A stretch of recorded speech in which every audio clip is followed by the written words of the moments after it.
All right, it's Senate amendment to House amendment to Senate 764 GMO labeling. And with that, we have both our witnesses here. If we could, we'll begin with you, Mr. Chairman.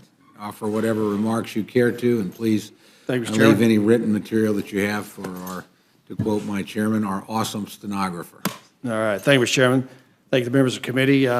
This opportunity to appear before you to speak in support of the rule to provide for consideration of Senate Bill 764, the Senate's bill on biotech labeling for food.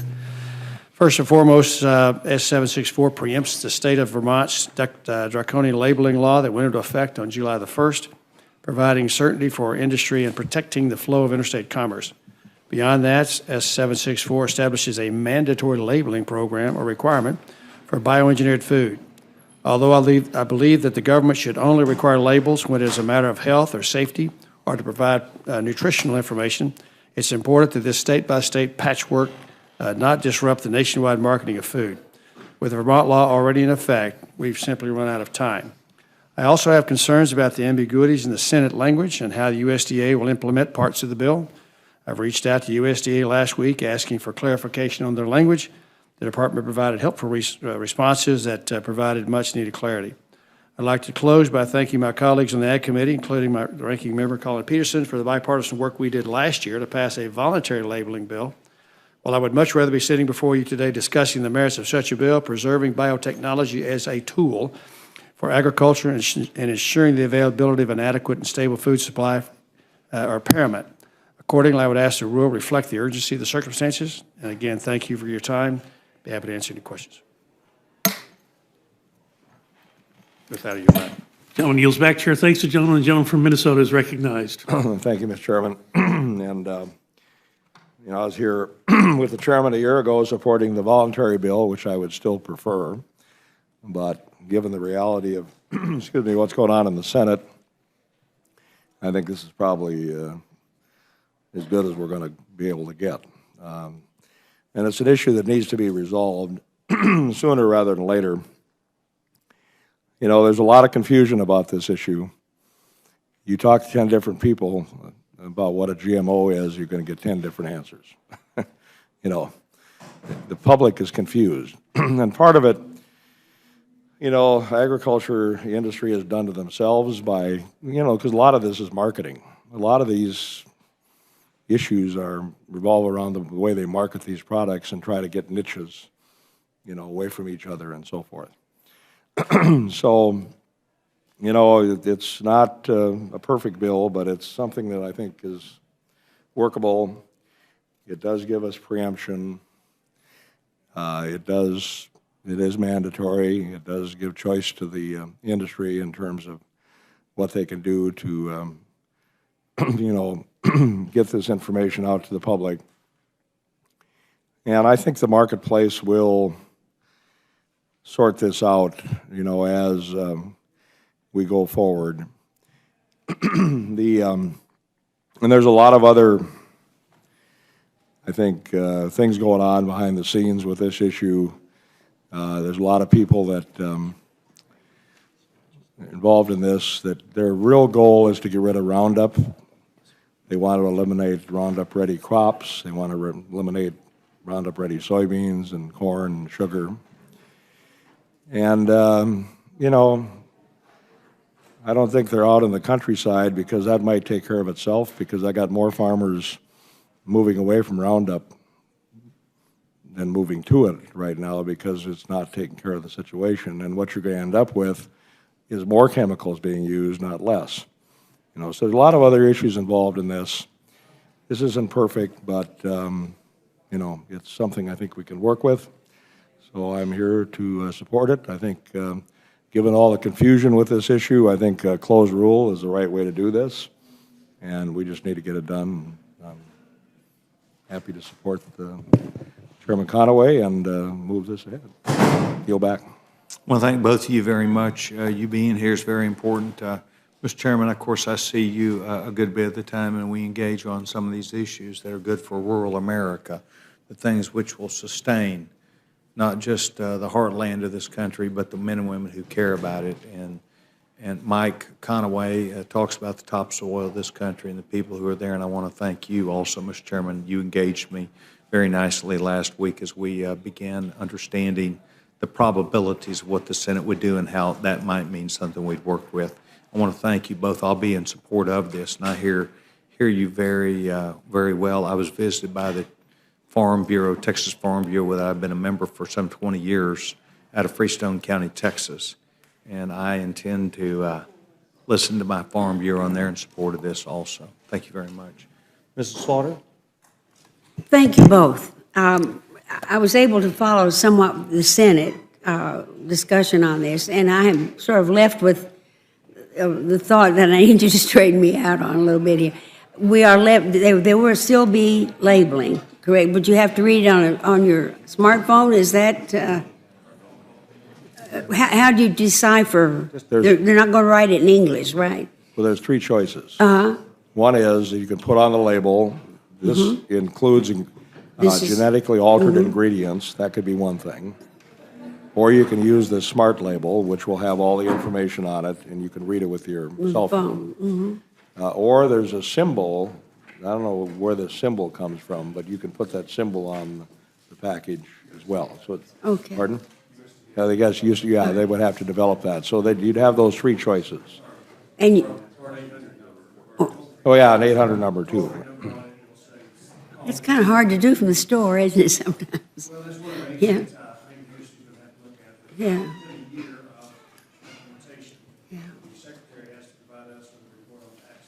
I see. Okay. And I can see him requiring grocery stores to have a landline dedicated to this issue so that consumers in the store, if they have an issue with Right. You know, frankly, I just would have written it on the label and had done with it. But are you all supporting this bill? Both of you? Okay, fine then. No more questions. Mr. McGovern? Yeah, no, look, to me, this is very confusing. I mean, I oppose, I understand that we don't want 50 different standards in 50 different states. That I get. And so the simplest thing would be to just have something that says it right out. You know, this product contains genetically modified ingredients, whatever. And instead, we get this kind of mishmash. I mean, I shop at Harris Teeter up at the Pennsylvania Avenue up here sometimes, and there's no data signal in that store. So you could put all kinds of symbols on there, or, QR, what do they call it, QR codes, and it'd be useless because I can't use it. I can't even make an outgoing call in that store. I don't know why, but it's just the reality there. Adding all these different options just, to me, seems to avoid the obvious point, which is that, put the information on there so people can easily see it, standardize it for 50 states so we don't have 50 different standards, and let's get on with it. But, the idea that people are going to call 800 numbers if they're, buying several items at a store, I mean, it would take you forever to shop. So I get that this is a compromise, and I think some in industry don't want any labeling. Quite frankly, I think the more that they push back on transparency, the more people begin to wonder whether they're hiding something. I think this issue has been unnecessarily made controversial by some in the industry. I think people's buying patterns, may alter somewhat, but not dramatically, as we've seen in other countries that have GMO labeling. I mean, if we want to be transparent, we got to be transparent. But QR codes and 800 numbers and all these different options and maybe a symbol of some sort just seems like crazy. I mean, I don't really get it. So I appreciate that you guys are both supportive of it, but I can't get there, and I think I think this is going to cause more confusion, and maybe that's what the intent of it is. But I think people want transparency. And by the way, I'm not against GMO crops. I eat GMO foods. My kids do. So unless the science tells me something different, I'm going to continue to do that. but there are lots of things on labels that are there because people want them to be there and that have nothing to do with necessarily the science or the health. And I think most places I go, people think that this is a reasonable thing to do, but I think this bill makes it very, very confusing. So anyway, that's my reaction, and I yield back my time. Thank you very much. Gentleman yields back his time. Gentleman from Louisville, Texas, Dr. Burgess. Yes, thank you, Mr. Chairman. And I'm also going to admit to being somewhat confused. I did think we had passed a bill earlier, and I don't understand why this. Can you explain to me why the Senate did what it did? Well, no, I won't attempt to do that. I can explain how. Vermont law went into effect July 1st. The penalties of $1,000 a day per UPC code start January 1st. Time is of the essence to get this done. The House, with a vote of 275 votes, which is a pretty bipartisan vote representing a wide swath of America, said this ought to be voluntary information. It has nothing to do with safety or nutrition or anything. It's just information. Senate ran the clock out on purpose to get us to a point where we had no wiggle room, no reaction time. Manufacturers are trying to cope with this right now. They've got a circumstance where they're trying to build labels that would fit in a variety of places. California has said, and Kentucky has said, that the Vermont label is misleading, and you can't put it on dairy products in those two states. So this wreck is occurring. It's in effect now, and we need to get this fixed now. While I prefer our House version, that wasn't in the cards. The Senate played their hand better than we were able to play because we didn't have any cards. And the sword of Damocles of the Vermont law has forced us to this point. But, you know, I But think if I may, we had a pretty solid vote here in the House of Representatives. Yeah, 275 votes.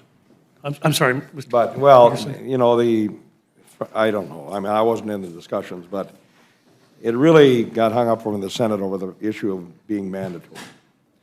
The Senate Democrats insisted that it be mandatory. And so when that became the reality over there. Beg your pardon, what that becomes the mandatory? labeling had to be mandatory. So in other words, ours is voluntary. Yeah, you had to find a way to make it Yeah, the disclosure, yeah. disclosable. So, you know, ours was voluntary. And I think we've got the cart before the horse here because before we do anything, I think we've got to define what this means. It's going to take 2 years, 3 years before they figure out what this means. With organic, it took us 4 years. So I think we'd have been better off to decide what it means, and then when that gets done, then you could decide how you're going to label. You know, but it all got wrapped into one. So they decided, you know, it had to be mandatory. Well, the problem is with a lot of these big companies, they said, if you're going to make us label, then we're going to reformulate our products so we don't have to put this on our label. And for me, this means it's already starting to happen where people are moving from cane sugar as opposed to beet sugar because beets are Roundup ready. And what people don't understand is if that happened to some magnitude, which it hasn't so far, but if it did, you'd run out of cane sugar. There wouldn't be enough. Then the next thing, they'd be trying to import it from Mexico or wherever else when you don't know what they're doing with it, you know. So a lot of it has to do with this reformulation that would have happened. So the companies decided, okay, we have to have mandatory. These are the kind of things we can live with.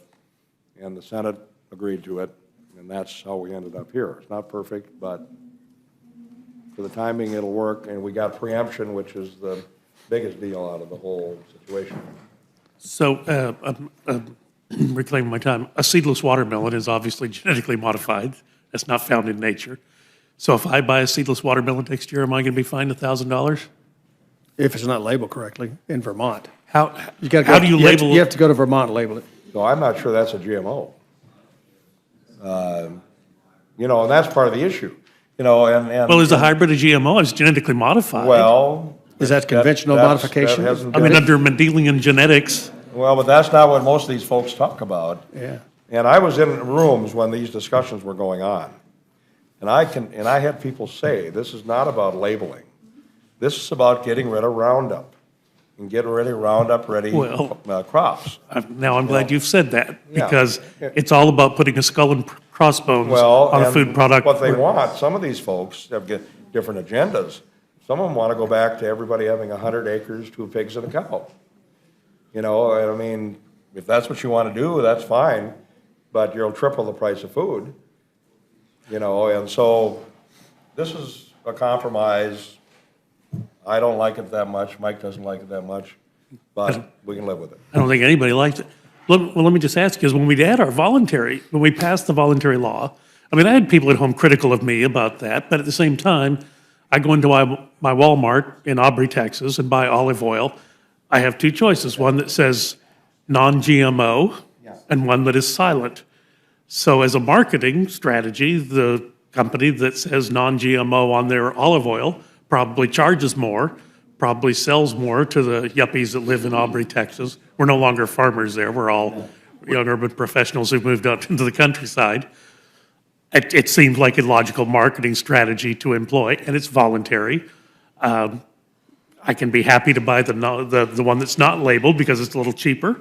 That's why I go to Walmart. But somebody next to me can be just as happy to buy a GMO labeled.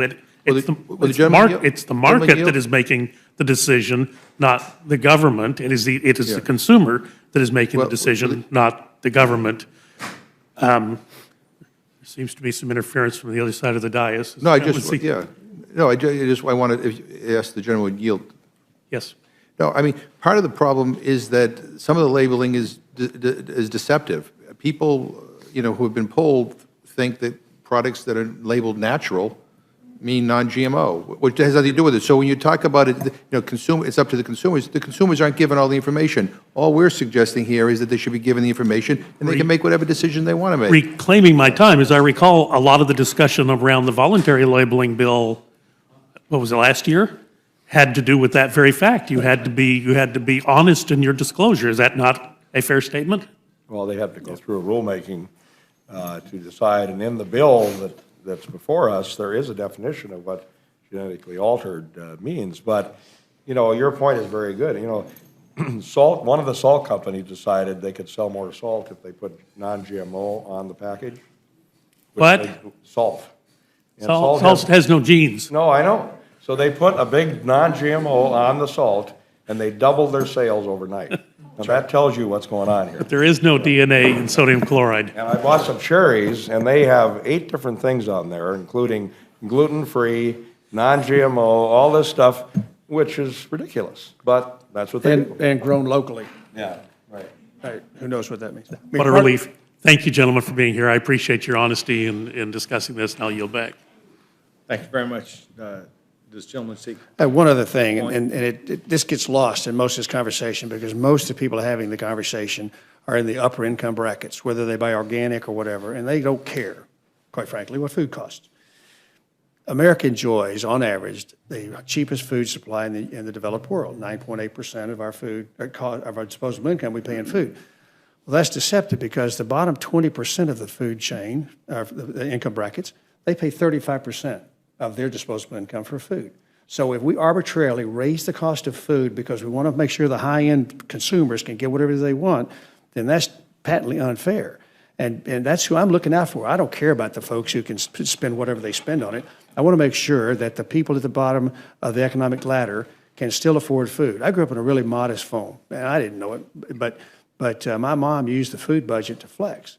The house payment didn't change, the car payment didn't change. So if something happened to us during the month, she needed a little extra money. It came out of the food budget, which meant we might eat beans and rice. Well, I didn't know that, but she did.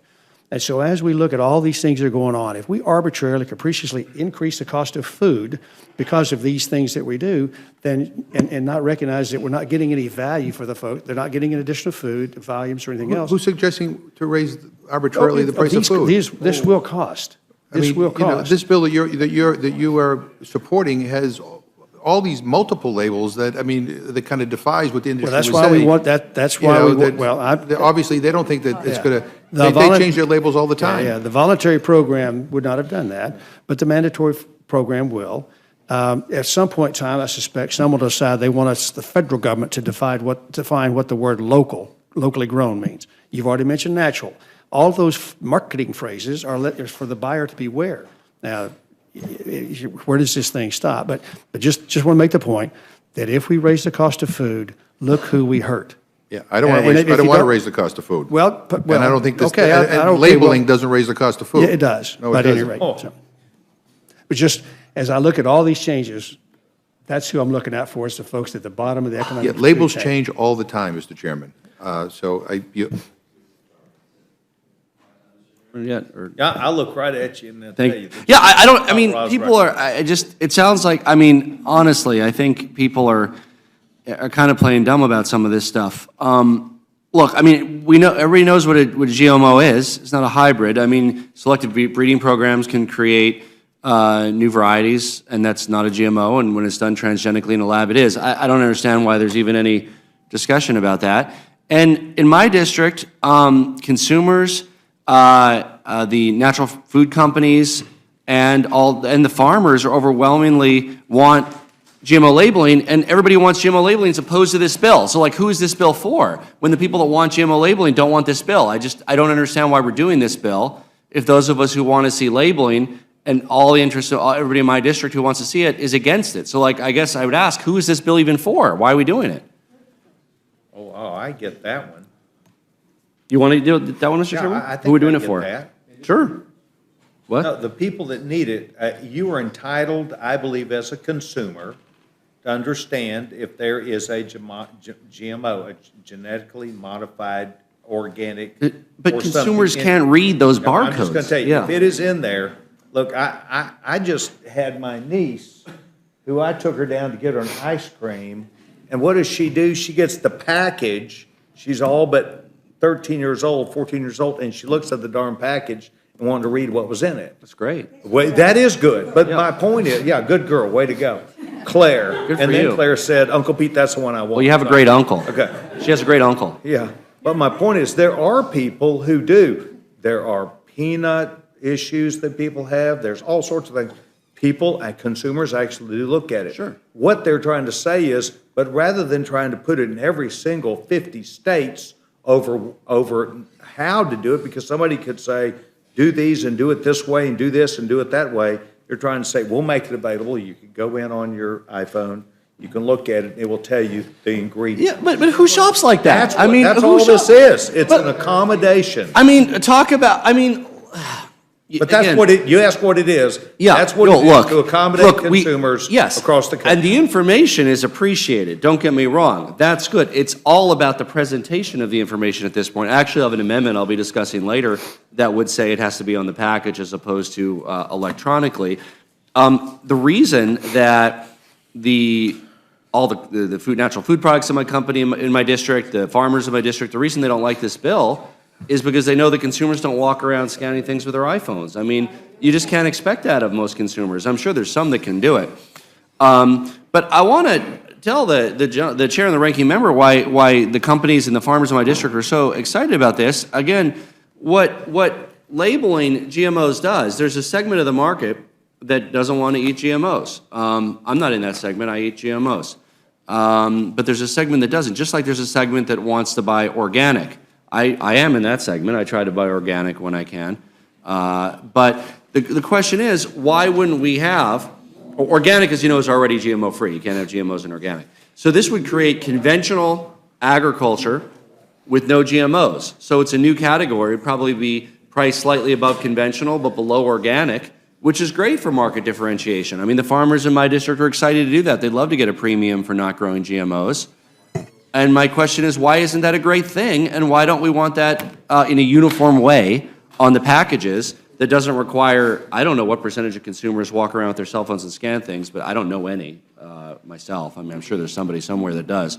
But why wouldn't we want to have that segment of the marketplace, which benefits farmers, benefits natural food companies, benefits, as far as I can tell, everybody? Go to the chair. Well, The it's, gentleman yeah, controls yeah, time. that's, he speaks directly to the issue. It's marketing. They want to raise the prices to be able to say that. I got it, understand that. 75%. Well, I would, hold on, hang let me on. just 1 second. I would say they want to, let's say, lower the prices from conventional organic, so making non-GMOs more affordable for working Americans if that's what they want to buy, Yeah, by that's- not forcing them to buy organic just to get non-GMO. Happy to yield back. It's a pejorative. 75% of the consumers, when surveyed about the Vermont law, said they were less likely to buy the product that had the Vermont label on it. 35% thought the product was unsafe.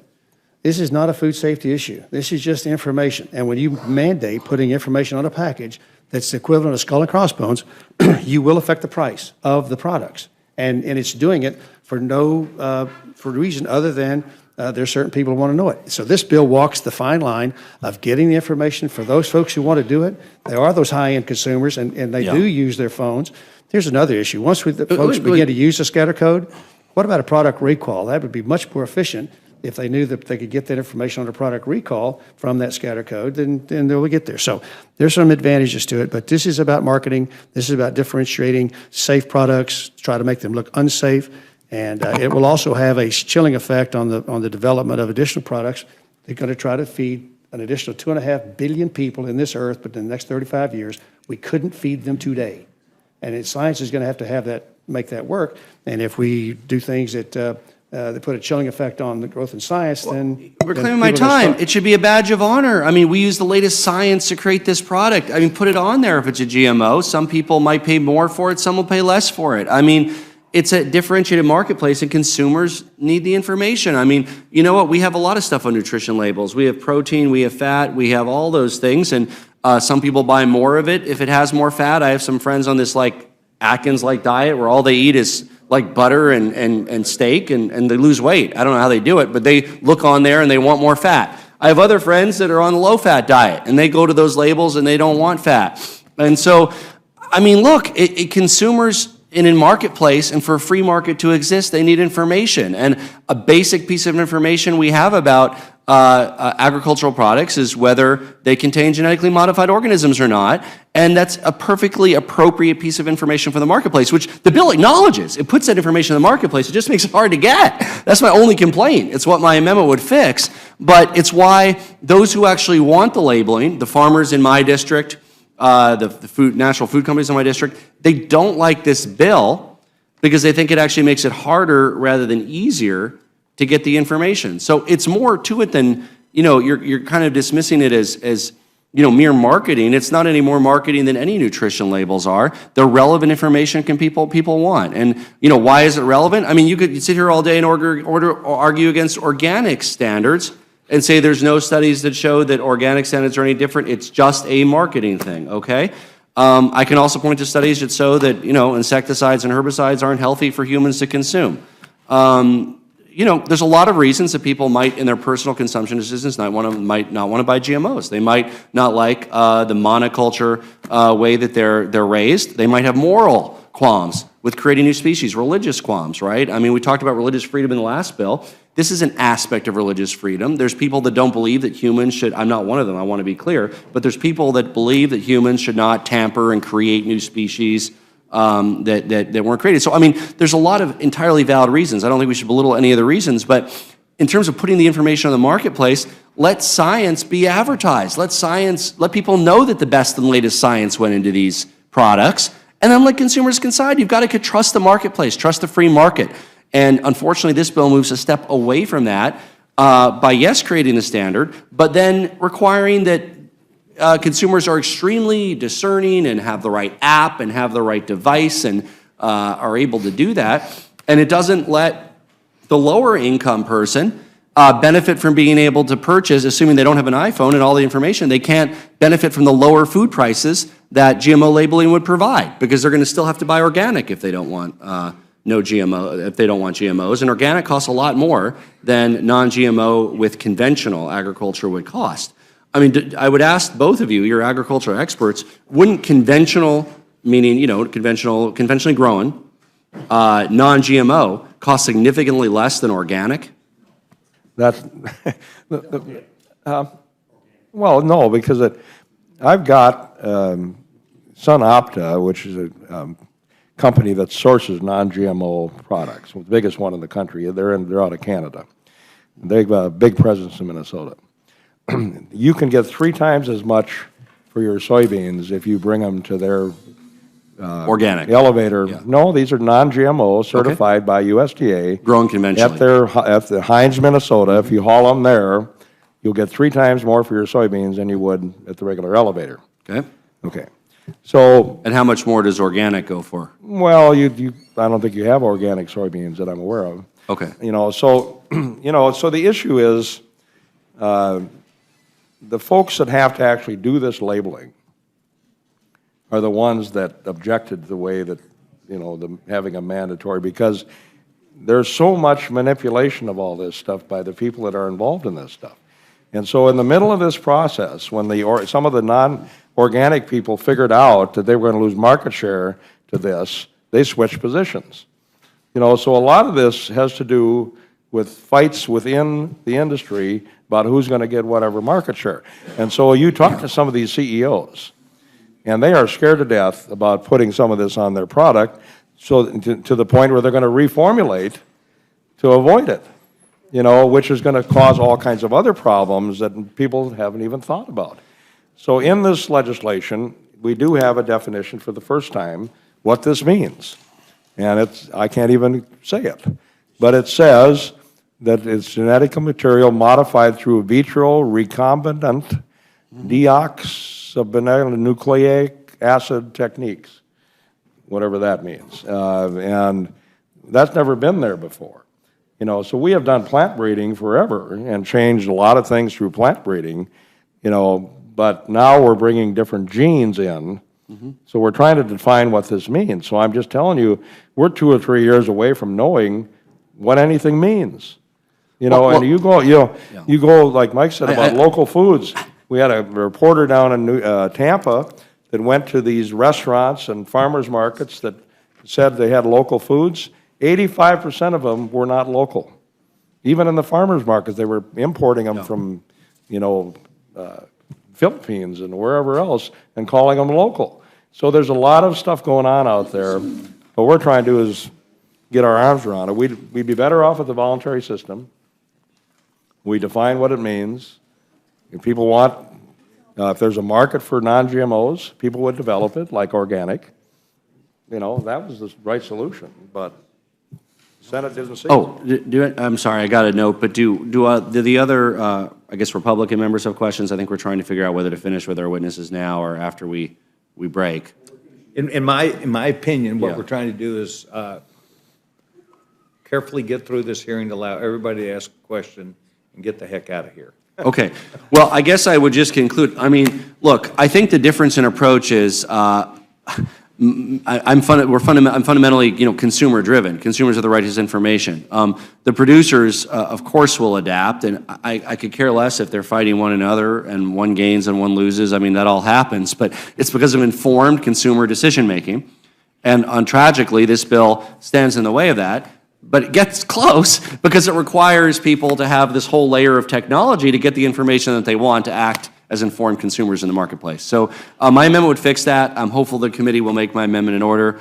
I hope to be able to make that case on the floor of the House that it should simply be on the label itself. Happy to go to the ranking member. It's not the producers that are fighting each other. It's the people that manufacture the products. Okay. And one of the big mistakes we made in agriculture 100 years ago was that the farmers didn't control the manufacturing of their products to the final end. We gave that away to a lot of other people. So in my district, there's a lot of food products that are manufactured, and they all oppose this bill and want labeling that's actually on the label. So, I mean, that's what they want, and that's what they've told me. I haven't heard from anybody who has a different opinion in my district in the food industry, and we have hundreds of companies. I can get some people to call you. Well, if there are any, but I mean, I've talked to every company I could find in my district and every farmer, and the farmers are against this because they want labeling. They want labeling on the product. It's a hot topic, like across the country. It's a hot topic in my district, in my county, as I have one of our interns is the daughter of one of our county commissioners, and she well knows that this is a hot topic in our county. And actually, the topic in the county is whether we should allow people to grow GMOs. And I'm not going to opine on that because it's very controversial locally. But I would think people on both sides of that argument locally think that people have the right to know whether it's a GMO or not. I mean, I don't think that's in dispute. And unfortunately, I feel that this bill in its current form puts another level of subterfuge in that basic consumer information. And I do hope that I'll be testifying about my amendment later after we dismiss our chair and ranking member. I'm happy to yield back to the chair. Thank you, Chairman, very much. Chairman yields back his time. By the way, the amendment was presented some 25 minutes ago. So probably not going to make the cut because we couldn't really evaluate it enough. But with that said, it could have been 2 pages, but we still didn't have a chance to evaluate it. We were in the meeting, we started this process, and we've been going on, and I apologize to the gentleman. Yes, you're right, I'm a big Boy Scouter. We have a saying in Boy Scouts, take all the time you need and make a quick decision. That's the response I should have given. We're trying to make quick decisions. Gentlemen, thank you very much for being here. If you'll please leave anything you brought in writing for the awesome stenographer, we appreciate it. And as always, you did well enough to get invited back. Thank you very much. Mr. Chair, Yes, ma'am. if I need to put the statement of administration policy in for Without objection, S304. we'll add with Thank you. the staff. And Mr. Yes, Chair, I do want to testify on my amendment at some point. Gentleman's recognized. Thank you. I do have an amendment to the bill that would correct some of the issues that we raised. The entire concept of GMO labeling is about transparency, but this bill actually undermines that by allowing QR codes. Who even knows what a QR code is?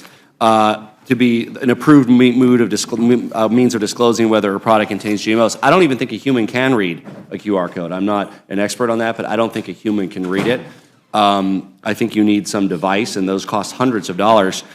For 1/3 of Americans who don't own smartphones, including many seniors in my district and elsewhere, many Americans who live in rural areas, in fact, there's areas in my district that don't have reception in the local grocery store, effectively they'd be cut off from this information. So my amendment's very simple. It would simply prohibit companies from using the QR code or electronic or digital link to share whether a product contains a GMO. Consumers want to see clear text or a symbol, as determined by the USDA. My amendment would simply restore the bill to that standard, very straightforward, which is what they expect. And I hope that we can allow that amendment and have a vote on that on the floor. I'm happy to yield for any questions. Thank you very much. Are there any questions for the gentleman?